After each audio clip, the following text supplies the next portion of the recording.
So, today we have a very special treat. We have Reverend Campbell joining us live in person for the first time. Now, she's been here live. Yes, she's been here live, but on Zoom. But today, we also have to tell you that we have two back-to-back talks. She will be here today, she'll be here in candlelighting, and she'll be here the following Sunday. What a way to bring in our holiday season. Woo! Let's stand up and... We are so excited to have her here. And I also gave her a little Canada pin, which I noticed that she put on this morning. She does feel like she actually is part of our soul family. We're all part of the soul family, but she in particular feels that. Sandra Campbell is the Associate Minister at Unity Temple on the Plaza in Kansas City, and she is a 2012 graduate of Unity Urban Ministerial School. And in 2017, she was made the executive director of the school. She is a doctoral candidate at the Hollis Seminary School, as well as serving on the Unity World Headquarters Board of Directors. There are so many things I could say about this woman, but I gotta tell you, she lives and breathes love. She lives and breathes allowing this circle of belonging to expand. She is such a pleasure to not only be with, but to have her here at Unity in person. So without further ado, let us welcome Sandra Campbell.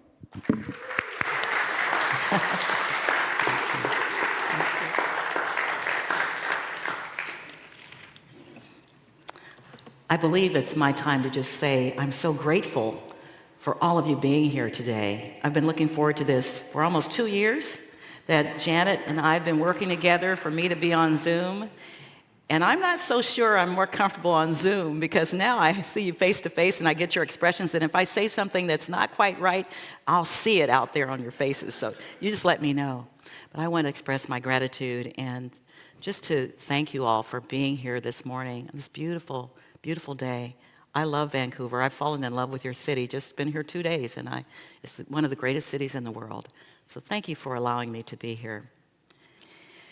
So this is the third Sunday of Advent.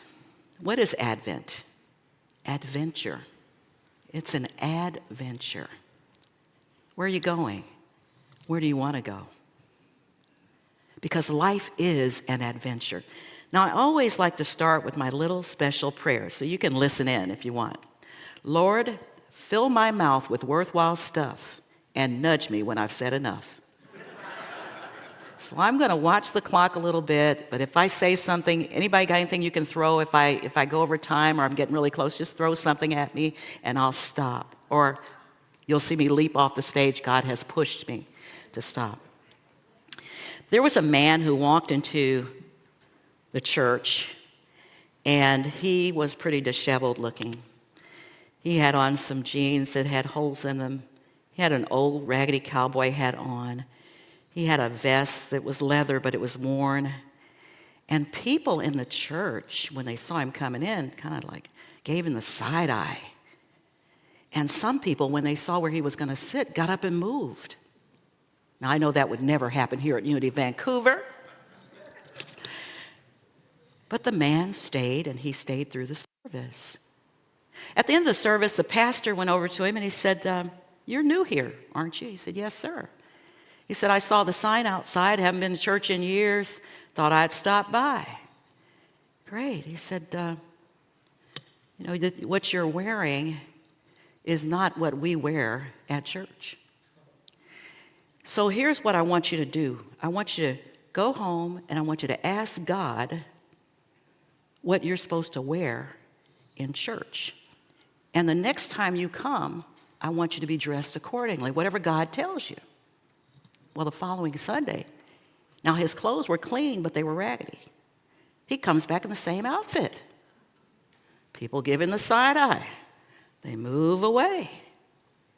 And the pastor stops him again at the end of the service. He says, I thought I asked you to talk to God about the appropriate attire to wear to this church. He says, I did. He said, well, what did God say? He said, he didn't know what they're supposed to wear. He's never been there. So,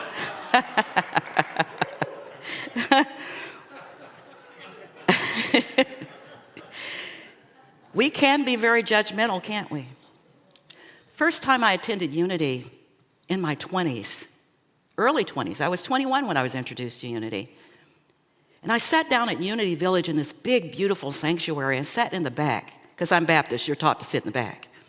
So I sat in the back, and I could smell gasoline. And I couldn't tell where it was coming from. And I saw out of the corner of my eye a man coming down the aisle with coveralls on. Obviously, they had worked in a gas station, before they had self-service. So I'm dating myself. And you could smell the fuel. And what I noticed the most was nobody turned around. Nobody turned around, and I knew I was home.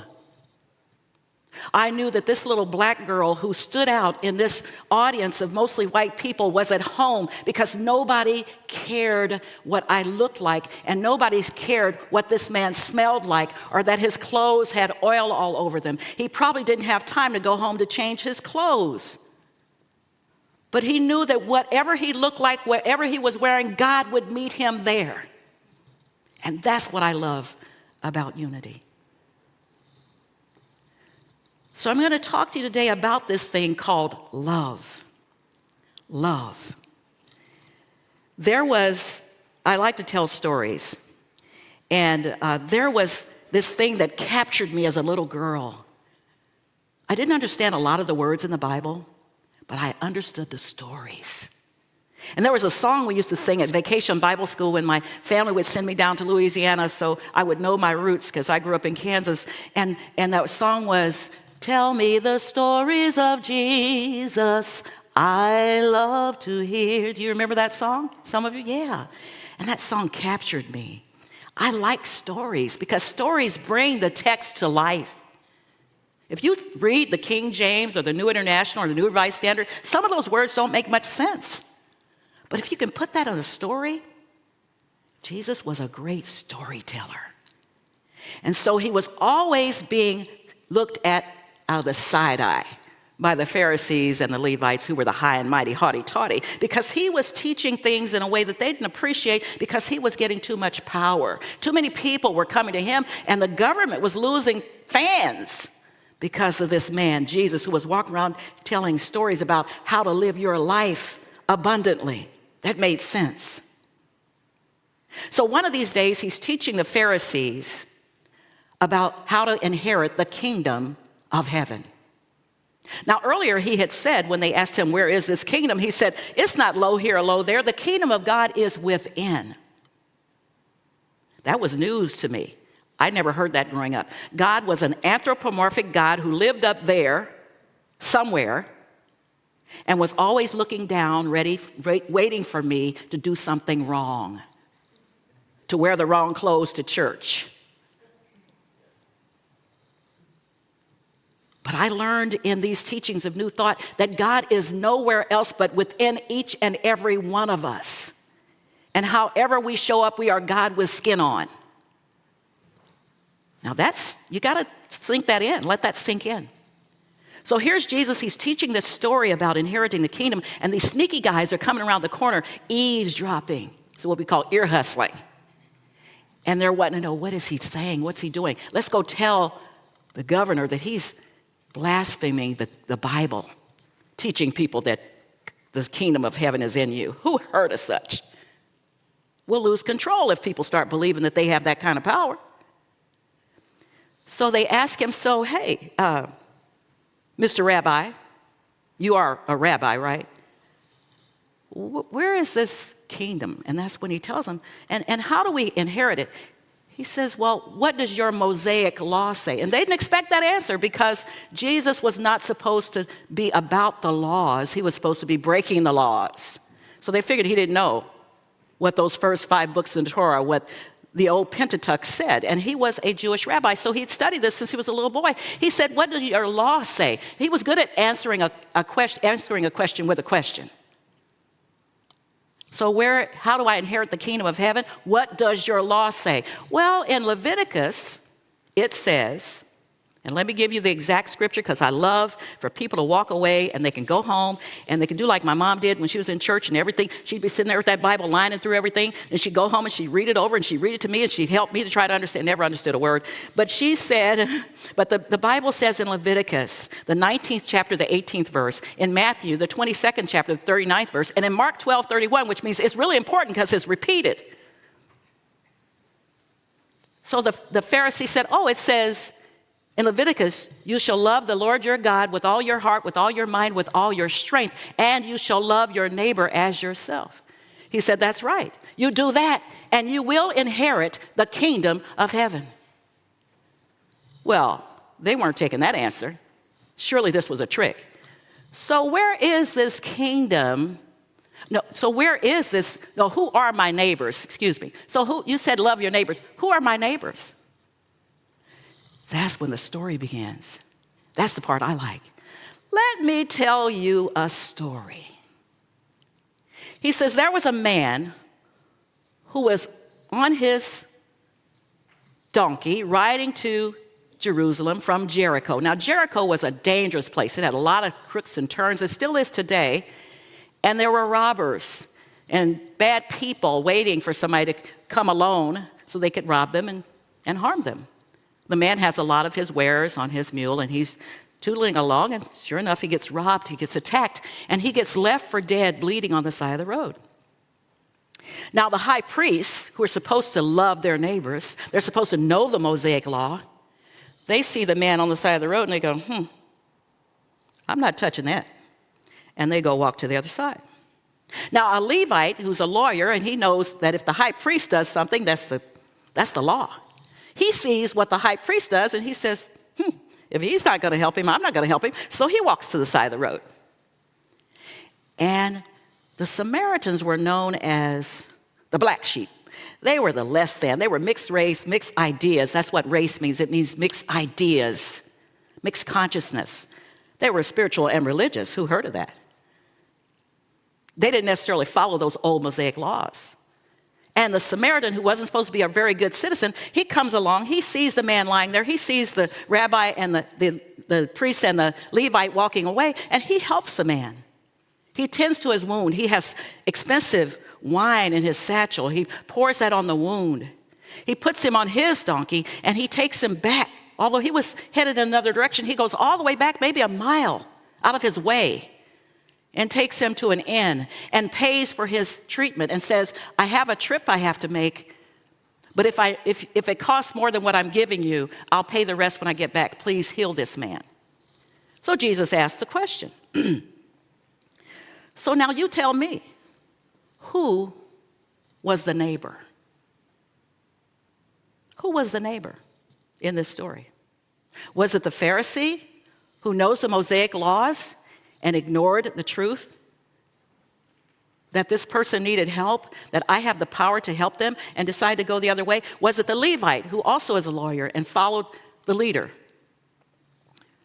And the Pharisee was ashamed to answer the question.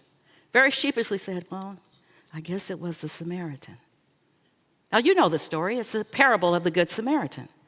And when Jesus talked, he talked in parables, precepts, and he didn't perform miracles, he enabled miracles to happen. Remember the woman bleeding, he said, daughter, your faith has healed you. He didn't say, I healed you. Look at me, I can heal people. He said, your faith. Love can heal. Love can heal. Charles Fillmore, Unity's co-founder, said, love is a great harmonizer and equalizer. It can cure all ills. That was one of my favorite stories growing up. It so inspired me that I wanted to be the Good Samaritan. And I try to do that. I have a hard time watching someone hurting and I can't help. You know, some people call that an enabler, but maybe. But it doesn't take anything away from me to lend a hand or help someone else. In fact, it inspires, it encourages, and it blesses me. So I have a personal story about learning to love. Because you remember, it says, love your neighbor as yourself. And it says that second part is equal to the first part, which is love the Lord your God with all your mind, all your soul, and all your heart. Well, I didn't always love myself. I used to be teased a lot because I had a gap between my teeth, and I had long hair, and they pull it, and I had, just, how kids do. So I was very self-conscious. When I was 21 years old and had my first job, I saved enough money to get my gap closed.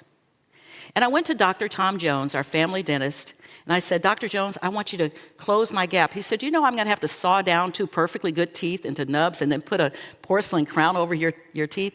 And he said, Sandra, he said, I'm going to say this to you. He said, it's not about what's on the outside of you.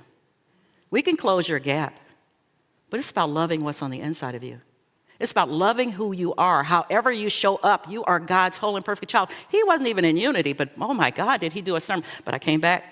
He told me to take a week and think about it. I came back, got my gap closed. Because I was 21. What did I know about loving yourself? Years later, when I started to come into my own, studying Unity, knowing the truth that I am God's whole and perfect child, no matter how I show up, that's how beauty shows up in all different forms. I went back to Dr. Jones in my 30s and I said, I want my gap back. Now, it's not nearly as wide as it used to be. The kids at school would say they could drive a truck through it. But I found out later that, it was kind of an inheritance. Not everybody in my family has inherited this, but my dad, who I dearly loved, and I were the 2 that had this gap. And then one time, I met some people from a tribe in Africa, and when they saw that I had a gap, they said, oh, sister. So apparently there's a whole tribe of people from my heritage who the gap is and they say it means intelligence, it means beauty. And then I started seeing movie stars. They used to have all these restrictions. You had to look like Twiggy. How many of you remember Twiggy? Oh, good. I'm not the only old person in the room. But Twiggy was thin as a rail. How many of us wanted to be Twiggy? I was like, why would I want to be Twiggy? She looked malnourished. But back in the day, everybody wanted to be all skinny and be Twiggy. She couldn't have been healthy. So we're always trying to change ourselves because of what other people think we should do. That's one thing Jesus never did. Unity's 5th principle is we live the truth we know, we walk our talk. And we can learn that from the master teacher. Walk your talk. Even if people criticize you, try to persecute, live your truth out loud. Live your truth out loud. Whitney Houston sang it best. She said, learning to love yourself is the greatest love of all. Teaching our children to love themselves. There are always going to be people who are jealous and they'll criticize. I didn't realize that was what some of it was about. I thought I was just ugly. And they found a way to point it out to me. But I learned later that it's not about that. Sometimes people see your beauty and they don't know how to compliment or express, especially when they're young. Another story I want to share with you about love. I told you I like stories, so I hope you like stories as much as I do. Because to me, a story really gives you the whole message. Because the Bible is a whole story of the evolution of human consciousness from Genesis, which means beginning. How many of you have a Genesis? Yeah, everybody's got it. Some of you have more than one.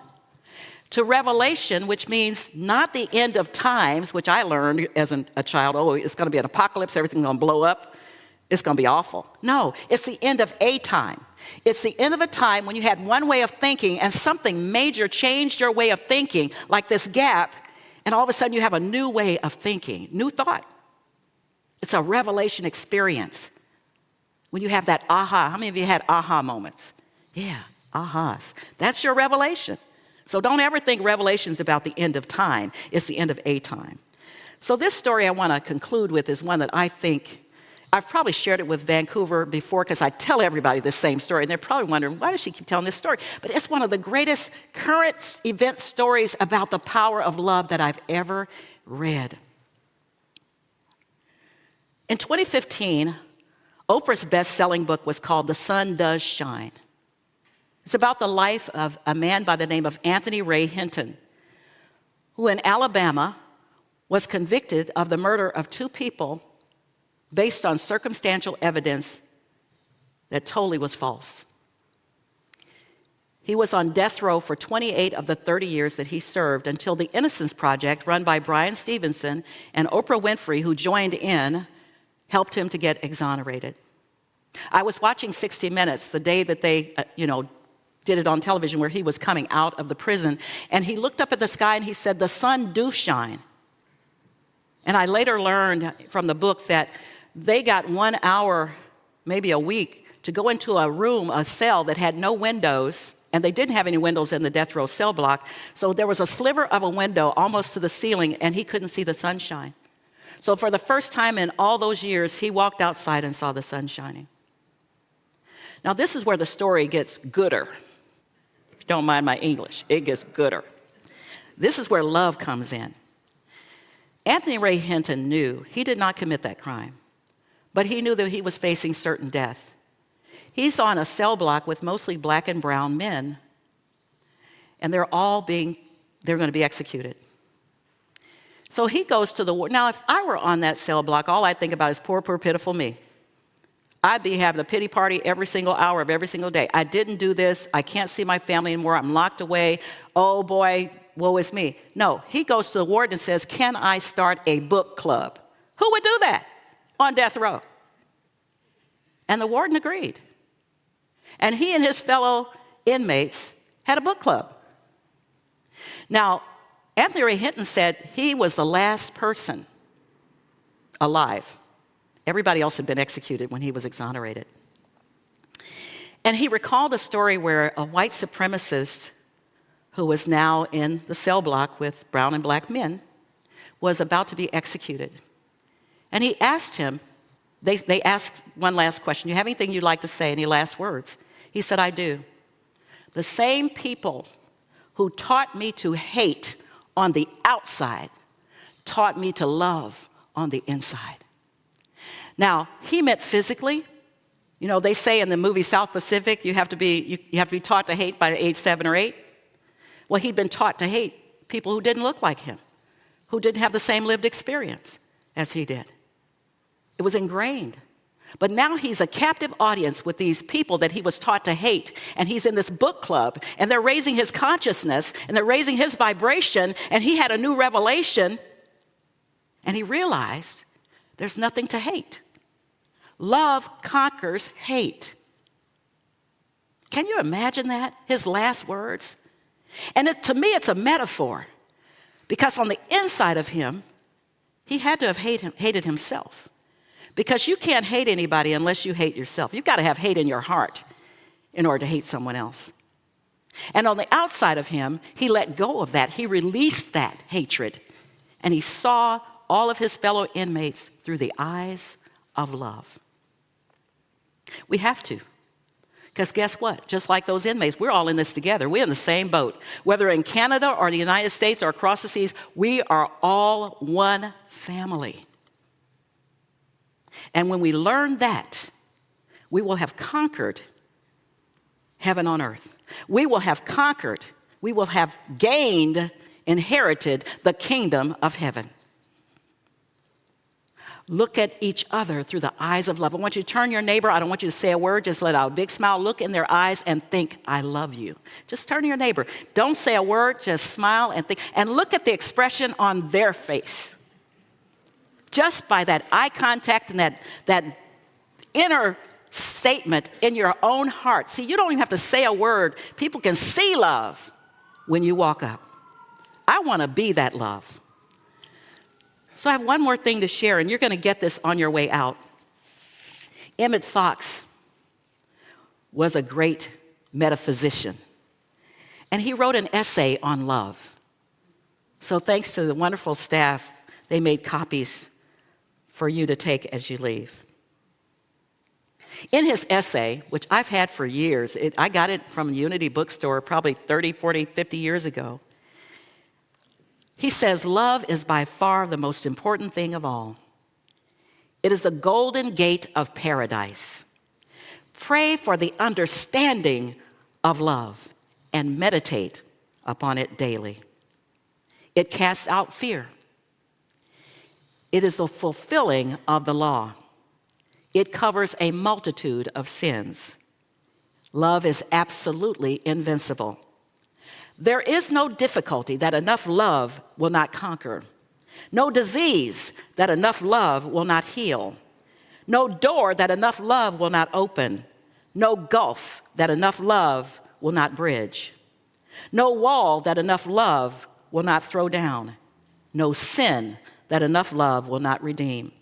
It makes no difference how deeply seated may be the trouble, how hopeless the outcome, how muddled the tangle, how great the mistake.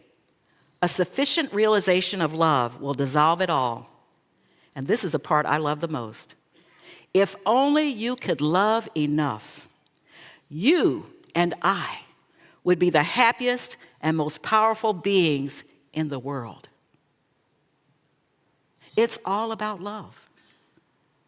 Whatever's going on in your life, if you can just turn it over to love, it's all about love. There is nothing for you to fear, for God is a very present help in times of difficulty. There is only love. Love is the answer. Love is the answer. So I close with one last story to give you a little chuckle so it's not so serious. A man from Vancouver decided to write a book about churches. So he left Vancouver, he went to San Francisco, he went to Seattle. He visited all these churches, and every church had a golden telephone and a card next to the phone that said $10,000 per minute. The man took a picture for his book, and he went on, and he went across country. He went to Minneapolis, Detroit, Chicago, New York, and he traveled all over the country. And every one of those churches had a golden phone with a card next to it that said $10,000 per minute. So the man gets to a New Thought church. Maybe he went to Unity Village. And he walks into the church there, and he sees a golden telephone. Now, next to the telephone, it said 25 cents per call. He thought, wow, all those other churches charge $10,000. $10,000. And he had asked the pastor of the first church he visited, he said, why $10,000? He said, well, this is how you get to connect with heaven. This is the only way you can talk to God. You got to pay the call. But he asked the New Thought minister, he said, so they said that the only way to talk to God, to reach heaven, is to pay $10,000 per call. People can't afford that. And he said, so how are you charging 25 cents per call? And they charge $10,000 per minute. He said, 25. And the Unity minister said, oh, piece of cake. He said, God is within. It's a local call. So I want you to know that love is a local call. If you don't have love in your life, you don't need to pay for it. Love is in you. And wherever you are, love is.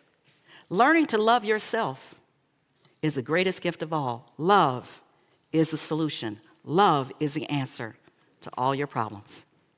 If you can love enough, you will be the happiest, most successful, most prosperous person in the world. All you need is love.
to love.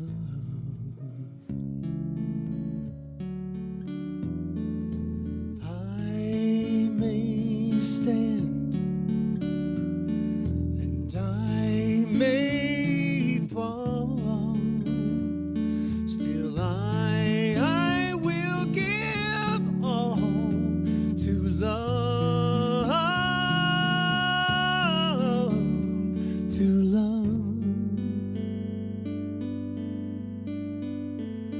to love, to love, to love.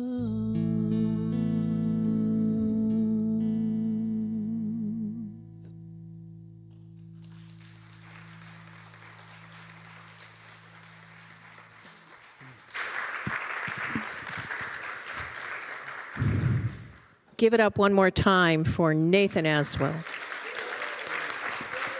Such a pleasure. Such a pleasure to have you join us today, Nathan.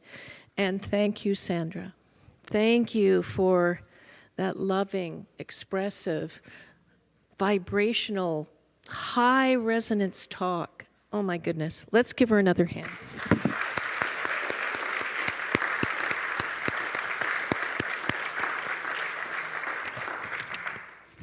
You are invited on Sunday mornings for mastermind prayer.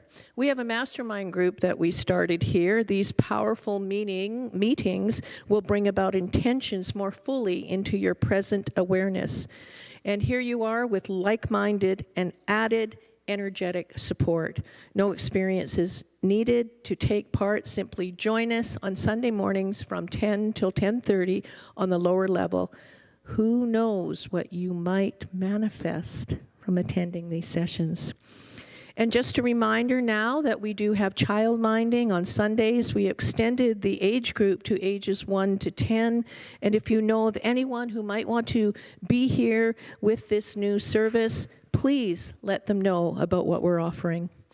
And note, our Course in Miracles study groups will not be meeting December 24th or the 31st, but will resume in the new year. And we are also pleased to announce at the start of a new ACIM workbook study group. Every Monday at 11 o'clock in the morning, starting January 6th, this new group is for anyone who would like to study the 365-day workbook lesson beginning on January 1st. I think it's January 6th, not the 1st. Yes, January 6th, yeah. This group will meet weekly to review how the past week lesson has manifested in your life, and then please contact Mary and Dick at the bookstore or Carol Worlman if you have any questions. Christmas schedule. We look forward to seeing you this coming December 18th. We will begin at 7:30 for our annual Christmas candlelighting concert, which will once again be graced with the amazing musicians of Tom Arnson, Nathan Aswell, Linda Kidder, and Juno award-winning recording artist Sherry Ulrich. Wow, what a team. Hey, Nathan? Yeah, that's good. There is only a few tickets left for this wonderful event, so if there is a friend or relative that you would like to bring, we suggest that you go and get your tickets online today at Eventbrite. Just go to unityofvancouver.org or the newsletter that you get weekly in your email. Just, it'll say, get your tickets, and please do that sooner rather than later because we're almost at capacity. And on Sunday, December the 22nd, after our service, we welcome and celebrate Christmas with a potluck feast after the service. So join us all, bring a dish, let's break bread together. And Sandra's going to be with us well, so you never know what might be part of that day as well, so it'd be lovely. And on Sunday, December the 29th, with a wonderful, wonderful yearly celebration that we do here called the Burning Bowl Service, led by Reverend Carrie Hunter, and music by the one and only Linda Kidder. And on January 5th, we will continue the tradition of starting our new year with white stone ceremony. also known as White Stone Sunday, which will be led by myself and a lead-in meditation by Randy Purcell. We want you all to be here for both of those events. It will truly enhance your everyday new year, leaving this one and going into the new one.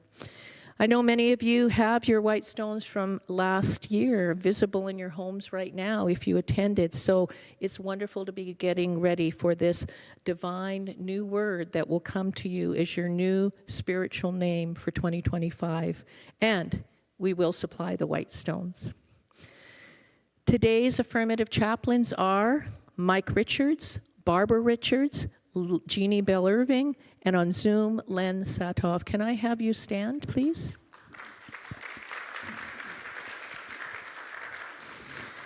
To have a confidential prayer with one of your chaplains, simply come up to the front after all the music has finished, and you will find the chaplains here in the front row. You'll be happy, and they'll be happy to support you in prayer. And if you're watching on Zoom, I'll show you how to participate in just a few moments. Sandra, do you just want to, you had something you wanted to? Yes, I do. I brought a couple of booklets. I couldn't bring very much because, you have to pack all that stuff. One is called Gems of Wisdom. It's the history, Black history of unity. It gives you a little taste of who some of the leaders were in the Black community who joined as ministers of unity and their stories. There's another book called From Black Church to New Thought, and I'm one of the authors in both booklets. Unity World Headquarters has some amazing booklets, and you can order those for free. You can order one for free. Just go to unity.org, and the Advent booklet's beautiful, and we have some new ones on healing and prayer.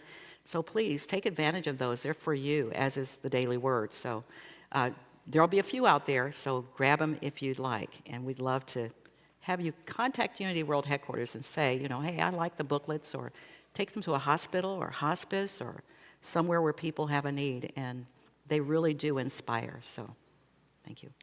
And don't forget your handout on love on the way out. I tell you, that is a master lesson every day that will truly change your life. So let us begin now with how we end every Sunday, which is, we're bringing the gathering to a close. Let us all say the prayer for protection. All together now.